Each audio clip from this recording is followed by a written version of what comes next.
भिंडी का खेत मेरी ससुराल है। वो सामने जो छोटी सी झोपड़ी है खेत में। शादी के बाद क्या मैं उस घर में रहने वाली हूँ?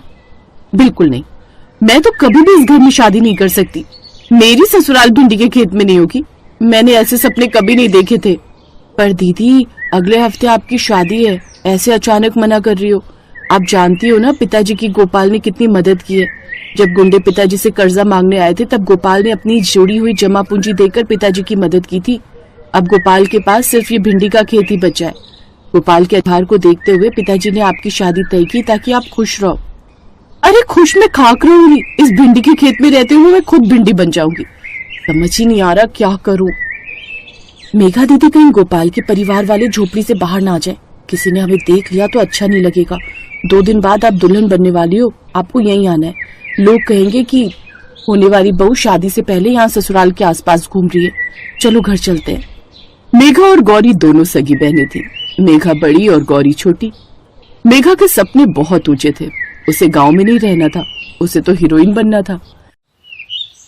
रूपा, मुझे अपने भाई का पता दे दे, मैं कल ही मुंबई निकल जाऊंगी। मुझे उस भिंडी के खेत में रहकर सारी जिंदगी भिंडी नहीं बनानी। मुझे फिल्मों में आना है, बड़ी हीरोइन बनना है, बड़े पर्दे पर आना है। चिंता मत कर, मैंने जग्गू भैया से बात कर ली है। वो तुझे मुंबई रेलवे स्टेशन पर मिल जाएंगे। कल की गाड़ी है शहर से, तू सुबह सुबह निकल जाना। और हाँ, साथ में कुछ रुपए और जेवर भी लेती जा। ये ले नया मोबाइल, जग्गू भैया ने भिजवा दिया है। अब तू इसी मोबाइल से भैया से बात करती रहना। यहाँ मैं सब संभाल लूंगी। मेघा ने सोच लिया था कि वो शादी नहीं करेगी और भाग जाएगी, और ऐसा ही हुआ। शादी के दिन सुबह के समय सब तैयारियों में लगे हुए थे, पर मेघा तो भाग चुकी थी। गौरी, मेघा बहुत देर से दिखाई नहीं दे रही, कहाँ है वो? उसको हल्दी लगनी है। पता नहीं माँ, मैं भी बहुत देर से दीदी को ही ढूंढ रही हूँ। जानकी चाची, मेघा भाग गई। ये देखो, मुझे चिट्ठी देकर गई है। मैंने उसे रोकने की बहुत कोशिश की पर वो रुकी ही नहीं। बोली मैं मुंबई जा रही हूँ फिल्मों में काम करने। क्या मेघा शादी छोड़कर भाग गई? हे भगवान, ये तूने क्या कर दिया? मेघा हमारी इज्जत को नीलाम करके कहाँ चली गई तू? इतना अच्छा लड़का है गोपाल, कितनी मदद की उसने हमारी। उसके अच्छे व्यवहार को देखते हुए ही मैंने मेघा की शादी उसके साथ तय की थी। सारे रिश्तेदार आने वाले हैं। गोपाल के घर डोली नहीं गई तो उसकी कितनी बदनामी होगी। नहीं नहीं, ऐसा कभी नहीं होगा। जानकी और रामदीन फूट फूट कर रोने लगे। गौरी से उनका दर्द देखा नहीं गया। बापू, आप चिंता मत करो, आपकी और गोपाल जी की इज्जत पर कोई आंच नहीं आएगी। मैं गोपाल जी से शादी करूंगी, आप उन्हें समझा दो। मुझे लगता है वो आपकी बात को समझ जाएंगे। जीती रह मेरी बच्ची, भगवान तुझे सारी खुशियां दे। जानकी, देखा, हमारी दोनों बेटियों में जमीन आसमान का फर्क है। एक हमारी इज्जत उछाल कर चली गई और दूसरी हमारी इज्जत बचाने का प्रयास कर रही है। मैं अभी जाकर गोपाल और उसके परिवार वालों से बात करता हूँ।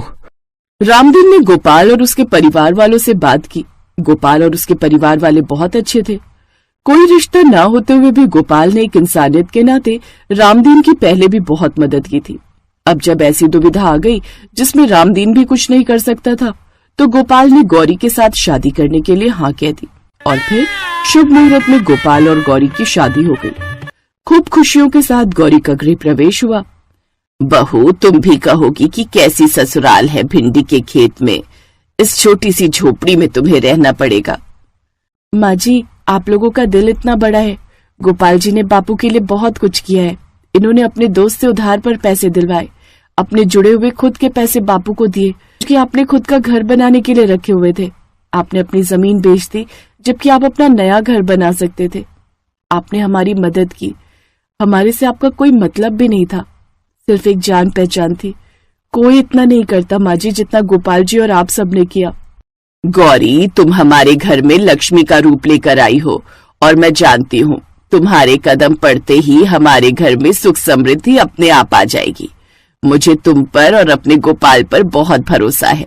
गोपाल बेटा, कुछ दिनों के लिए शहर घुमाओ, फिर उसके बाद तुम काम में लग जाओगे। बहू के साथ थोड़ा समय बिताओ, तभी तुम दोनों एक दूसरे को ज्यादा जानोगे। ठीक है माँ, जैसा गौरी को ठीक लगे। अभी सब बात कर ही रहे थे कि तभी सेठ जी आ जाते हैं। अरे गोपाल, अरे तेरे लिए भिंडी का नया ऑर्डर लाया हूं भाई। एक सेठ जी हैं जो भिंडी खरीदने के लिए तैयार हो गए हैं। तुझे जल्दी ही भिंडी की खेती बढ़ानी होगी, समझे? बहुत अच्छे दाम दे रहे हैं। और ये देख, एडवांस पैसे भी दिए हैं। मैंने अपना मुनाफा रख लिया है, बाकी तू रख। गोपाल की माँ तो सही कहती थी। हमारे घर में तो सचमुच जो है लक्ष्मी आई है। सेठ जी कितना बड़ा ऑर्डर लेकर आए हैं भिंडी का, देखो। हाँ, तुम सही कह रहे हो। गौरी सचमुच लक्ष्मी बनकर आई है। गोपाल बेटा, तुम लोग घूम कर आ जाओ, फिर उसके बाद ये ऑर्डर। जानकी बहन, ऑर्डर तो जल्दी जल्दी पूरा करना है। अभी जितनी भी खेत में भिंडी आई है वो सारी तुम्हें 2 दिन में ही पैक करके भेजनी है। माँ जी, पहले काम जरूरी है, हम फिर बाद में कभी घुमाएंगे। हमें ये ऑर्डर हाथ से जाने नहीं देना। मैं भी भिंडी तोड़ने में आप लोगों की मदद करूंगी।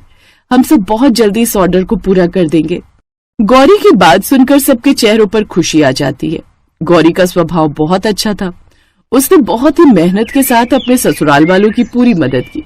उसे अच्छे से बोरियों में भरवाया और गोपाल के साथ मिलकर अगली फसल की तैयारी की। गौरी के आने के बाद गोपाल और उसके परिवार वालों की किस्मत बदल गई।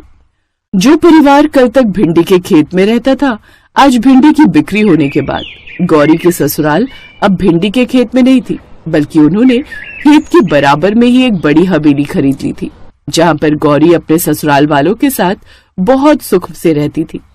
एक दिन अचानक गौरी की बड़ी बहन मेघा उसके सुख में खलल डालने के लिए वापस लौट आई। गौरी, तुम लोग इतने अमीर हो गए, पर अचानक? मेघा दीदी, सब भगवान की कृपा है।